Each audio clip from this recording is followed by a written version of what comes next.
bagong solusyon sa lumang problema. Yung kaya ng inyong bulsa, kaya ng inyong isip at kaya ng inyong kamay na gawin. Yun ang aking pagkaisipan na ipupunla sa inyo at think of two things and invent the in-between. Ang aklat na magpapamulat sa atin kung paano umapak sa langit habang buhay ka pa. Hahawakan nila itong lessons nitong tatlong abogadong ito na nagdanas ng cruelty sa kanilang buhay para may pagtanggol lang ang katotohanan.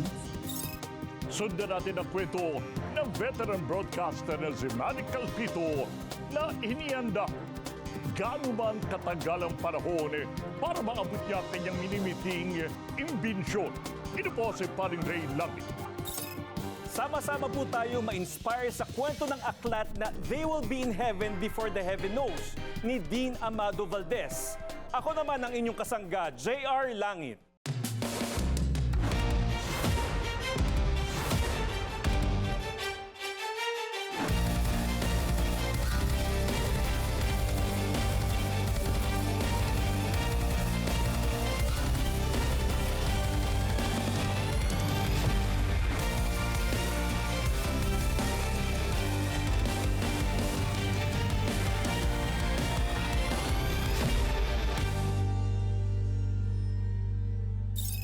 Para kay Manny Calpito, ang pagbabalik niya sa estasyon ng radyo ay parang pagbabalik sa isang mundo na matagalan niyang nilisan. Nakilala si Manny noon sa isang palatuntunang Operation Tulong, ang unang programa sa radyo na nakapagliligtas at nakatutulong sa libu-libong mga Pilipino bago pa man dumating ang viral videos at social media.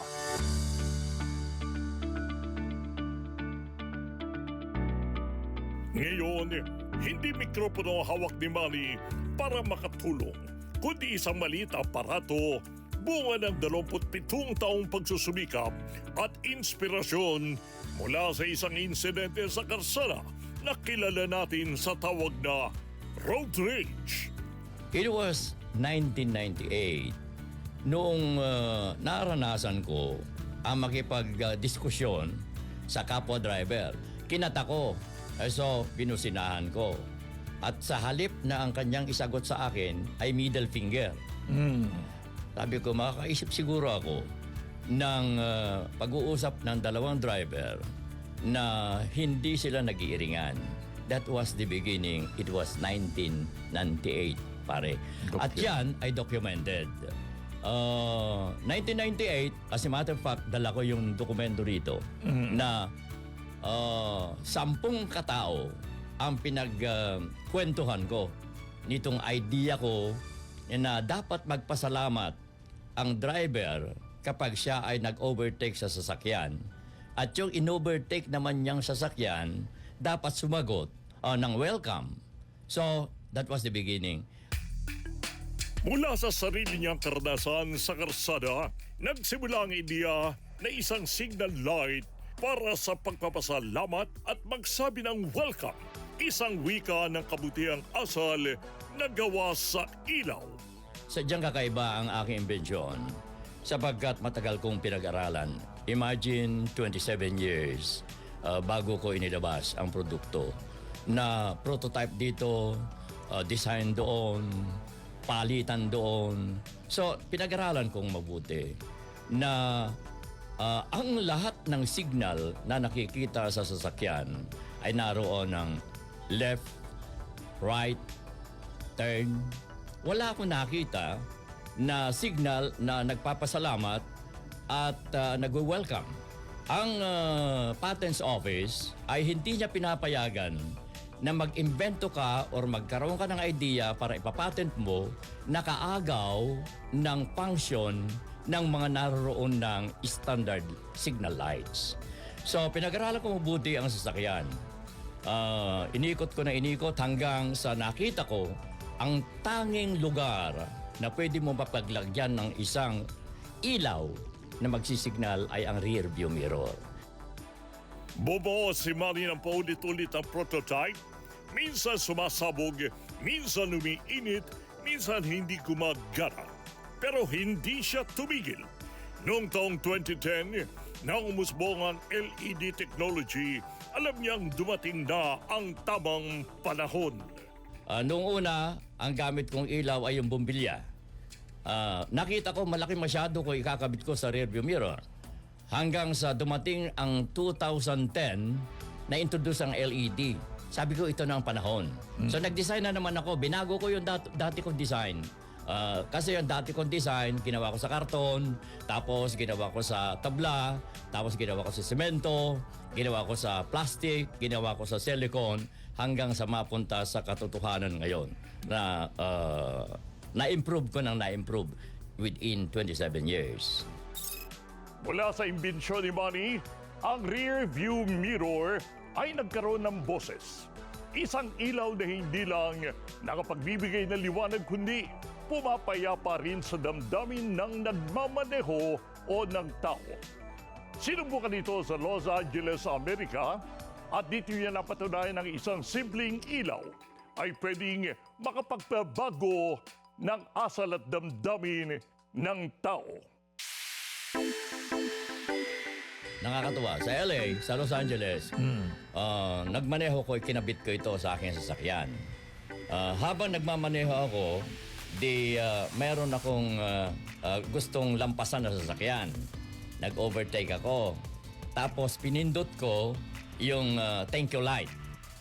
Nung mag-flash, yung nakatikit sa akin sa sasakyan, nakita ko na unti-unti siyang lumalayo hanggang sa makadistansya ng 50 meters. Hindi naging madali ang journey ni Manny bilang inventor. Bukod sa mahabang pag-aaral para sa kanyang imbensyon, inabot ang halos 2 dekada bago niya natawag ang sarili na tunay na inventor. Ako nakaimbento ng perforation na envelope na ginagamit ngayon. Yun, may tali, pagkila mong ganon. I invented that 1996. Okay. So, ang ibig ko sabihin, sa tagal ng aking pag-iisip ng idea, napag-alaman ko na ang idea, it's not an invention. Kapag ang idea mo ay nakapatent, masasabi mong ikaw ay inventor. Kasi mayroon kang diploma doon sa iyong idea na yon. It was patented. So, you are now a legitimate inventor. Kaya, yun ang naging dahilan para man din ay i-submit ko sa US Patents Office ang aking ideyang yan. At ilang taon na hinintay ko. Naaprubahan yan noong June of 2019. Noong 2019, naaprubahan na ang kanyang application sa US Patent Office. Ngayon, ang kanyang imbensyon ay binibenta na sa buong mundo sa pamamagitan ng Amazon. Amazon ang distributor ko ngayon nito. Meron akong delivery every month. So yun na ngayon ang aking way of marketing. At the same time, napakaaluan dahil ang Amazon na mismo ang mag-advertise sa akin. Okay. Amazon na mismo ang magsishipping para sa akin. Ang Amazon na mismo ang maglalagay ng tax para sa akin. Amazon na mismo ang bebenta sa buong mundo. Hindi naging madali ang tagumpay ni Manny bilang isang inventor. Nakaranas din siya ng mga rejection. Sinubukan niyang lumapit sa mga malalaking kumpanya, politiko at iba pa. Pero ang lahat ay tumanggi. From my So pocket. 27 years na ma-improve mo ang prototype para maging acceptable ito sa merkado. That's correct. Ang sagot nila sa akin ay hindi namin trip ang iyong imbensyon. Pero alam mo, pare Manny, straightforward, nais kong sabihin sa iyo na despite of all of these challenges na abot sa iyo, hindi ka gumibap. Hindi talaga ako gumib up. Iyan ang Dahil yan- oo. alam ko na may pupuntahan ang aking imbensyon. Hindi lamang ang signal gadget ang unang imbensyon ni Manny. Marami pa siya naging imbensyon pero wala siyang nakuhang suporta para mapalawak ito. Okay. Isinabmit ko 1994. Excited ako na malaman ang resulta. Dumating sa akin 1996, nakalagay doon, denied. Nagbalik ako sa Amerika, isinabit ko sa copyright, naaprubahan 1996. So that's the big difference between here and the United States. As a matter of fact, not even one, pare. Sa 13 invention ko, wala akong nakuha na investor from the private or from the government na tulong sa akin. Dapat kayo na ang gumawa. Pagsikapan nyo, katulad ng aking ginawa, hindi ko pinagmamalaki, sa loob ng 27 years, nabuo ko yan, pare. Kaya naman ang payo ni Manny sa mga imbintor, huwag basta susuko at magsimula sa paggawa ng mga maliliit na bagay pero sigurado ang tulong sa tao. Kung mag-imbento kayo, yung maliliit lang na bagay. Tignan po ninyo ito, ang liit na bagay nito. So, kinaya kong gawin. Yung kaya ng inyong bulsa, kaya ng inyong isip, at kaya ng inyong kamay na gawin. Okay. Yun ang aking pagkaisipan na ipupunla sa inyo at lagi kong iiwanan. Yung sinasabi ko na think of two things and invent the in-between. Kung si Manny ay lumikha ng pisikal na ilaw, si Dean Amado Valdez ay lumikha naman ng moral na ilaw. Iyan ang ating alamin sa muling pagbabalik ng Kasanggawang Langit.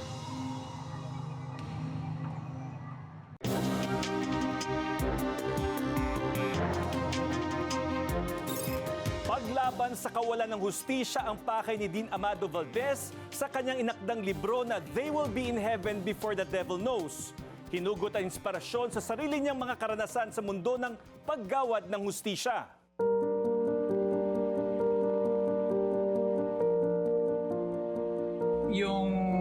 Yung buhay ko itself ang nag-inspire sa akin para sulatin ito. Sarap ng pakiramdam mo pag nakakatulong ka sa tao. You are extending justice hindi lamang sa kliyente mo kundi sa whole system. Kwento ito ng tatlong abogado, isang naging pangulo, isa naging santo papa at isang naging chief justice na humarap sa kalupitan, sakripisyo, tapang at paghihilom. Sabi ni Dean Valdez, sa kanila niya nais makita ng kabataan ng moral na liwanag sa panahon ng kalituhan. Yung kanilang ginawa ay even at the risk of dying, mawala yung pamilya nila. Hindi sila umaalis doon sa kanilang legal and moral template, yung paggawa ng mabuti. Ibinahagi ni Dean Valdez ang makulay na kasaysayan sa likod ng titulo ng libro na They Will Be in Heaven Before the Devil Knows. Isa itong lumang Irish toast na binibigkas kapag ang mga manginginom ay nagbabanggaan ng baso at nagpapalitan ng biro o wishes.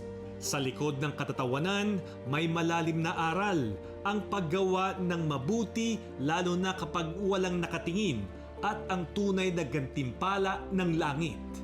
Itong phrase na ito ay isang Irish toast. Pag nag-umiinom sila sa mga bar, lasing na tapos ito magtotos sila. Parang best wishes, kapag salbahe ka pero nakakatulong ka sa ibang tao, you will be in heaven before the devil knows. Parang ganon. Ngayon si Chief Justice naman, natuwa siya dyan sa title na yan. Kaya ni-request ko siyang sumulat ng foreword. Nagbibigay siya ng mensahe sa mga abogado na ang profession ng lawyer ay isang a profession of adventure. Para sa Dean, hindi kailanman nawala ang konsensyang Pilipino. Nadumihan lang at ang libro'y nilikha para muling ipaalalang mayroon tayong gabay sa moralidad na nakabaon sa puso ng bayan. Andun pa rin yung moral compass, hindi nawawala. Kaya nga lang natatakpan ng mga anomalyang nakikita natin, which to me ay hindi ito ang representation ng social conscience ng Filipino, kundi ito mga nakikita natin na nawalan ng sense of right and wrong ang ibang mga opisyal natin. Palagay ko, isolated case ito, pero dapat masugpo sapagkat it reaches a point na lalason yung maliit, pero andun pa rin yung moral canvas. Sa aklat ni Valdez, hindi lamang batas ang pinag-aaralan, kundi ang relasyon nito sa kaluluwa ng tao. Bago pa naisulat ang batas, nariyan na ang konsensya at kahit makalimutan ng mga tao ang letra ng batas, mananatili ang instinct ng tama at mali. Yung kasing batas, Kuya Ray, is yun ang morality ng society. Yung moral experience ng buong bayan. And in this case, itong mga batas natin is the moral experience of the whole civilization. Magkaroon tayo ng idea of right and wrong, crime and punishment by having these rules. Yung pinakamalupit na cruelty na pwedeng danasin ng isang tao ay dinanas ng mga abogadong ito. Yet in the end, nagkaroon ng forgiveness. Kumabit lang yung batas sa morality, Kuya Ray. But the most important is, ano ba ang moral canvas ng isang bayan? At ano ba ang expression? Expression lang yung batas doon sa moral conscience ng bayan, Kuya Ray. Hindi man tahasang politikal, ang aklat ay nagsisilbing paalala kung paano dapat gamitin ang kapangyarihan sa loob ng batas at sa ilaw ng moralidad. Well, it depends sa pagbabasa mo, Kuya Ray, sapagkat kung ang meaning mo sa political undertone is being partisan, walang political undertone ito. Pero kung ang meaning ng political undertone is the art of possibility within the context of the law.